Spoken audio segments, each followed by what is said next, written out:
Hello friends, welcome back to the new tutorial of the React.js interview. तो आज की video में हम बात करेंगे what is high order component. Channel को सब्सक्राइब नहीं किया, चैनल को सब्सक्राइब कर ले। वीडियो अच्छी लगे वीडियो को लाइक शेयर और कमेंट कर दीजिए। तो स्टार्ट करते हैं। High order component is a function that takes a component and returns a new component. मतलब कि यही है कि ये क्या करता है, is a function. High order क्या है? एक फंक्शन है जो कि कंपोनेंट लेता है और रिटर्न करता है नया कंपोनेंट विद एक्सटेंडेड फीचर्स। ठीक है। HOC can be use to achieve various goals, जैसे कि कोड रियूजिबिलिटी सबसे इंपॉर्टेंट चीज है हाई ऑर्डर कंपोनेंट का, कि कोड रियूजिबिलिटी है। सपोज हमारे पास एक फंक्शन है लोडिंग का। ठीक है। अब लोडिंग हमें हर एक कंपोनेंट में चाहिए होती है। ठीक है। तो हम इसको क्या कर सकते हैं, हाई ऑर्डर कंपोनेंट बना सकते हैं कि जहां पर भी हमें लोडिंग चाहिए वो वाला कंपोनेंट हम क्या कर सकते हैं, यूज कर सकते हैं। तो इससे क्या होगा, कोड रियूजिबिलिटी हो जाएगा। You can encapsulate certain behaviors or a logic within an HOC and reuse across the different components. मैं इसका एग्जांपल भी आपको बताऊंगा कि किस तरीके से हम यूज करते हैं, वैसे मैंने दिया हुआ है। ठीक है। दूसरा है state logic.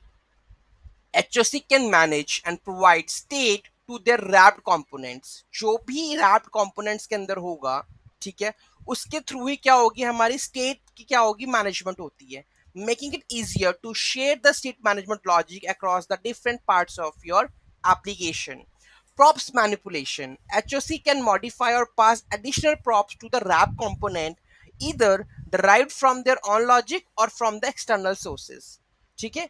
conditional rendering, you can conditionally render components based on the certain conditions or the user authentication or the status using the HOC। तो इसका मोटा मोटा जैसे कह लो कि हमें इंटरव्यू को बताना क्या है कि जो HOC है एक फंक्शन है जो कि क्या करता है, एक कंपोनेंट को लेता है और एक नया कंपोनेंट क्या करता है, रिटर्न करता है। ठीक है। With extended capabilities. ठीक है। और दूसरा HOC allow you to reuse the code. ठीक है ना, HOC हमें अलाउ करता है कि हम उस कोड को बार बार रीयूज कर सके। Logic and bootstrap abstraction.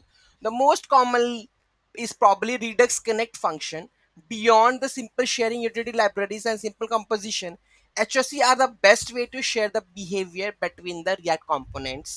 If you find yourself writing a lot of code in different places that does the same thing, मतलब अगर आपका एक ही कोड है और डिफरेंट प्लेसेस पे सेम चीज ही कर रहा है, you may able to refactor the code into a reusable HOC। ठीक है। तो ये यूज है उसका कि अगर आपका, if you find yourself writing a lot of code in different places that does the same thing, एक ही चीज को करने के लिए आप 10 जगहों पर बार बार उस चीज को रिपीट कर रहे हो, तो आपको उसके लिए अपने कोड को रीफैक्टर करना पड़ेगा with the help of the reusable HOC। ठीक है। तो ये होता है हमारे पास हाई ऑर्डर कंपोनेंट। अगर आपका इसका फुल ट्यूटोरियल, मतलब कि वो भी वो रखा हुआ मैंने बनाया हुआ है, वो है प्लेलिस्ट में। ठीक है। फिर चाहिए होगा मैं फिर बना दूंगा इसका। ठीक है। तो ये होता है हमारे पास what is high order component. Any doubt, any query in that, just let me know in the comment section. Thank you so much for watching this video. Have a great day.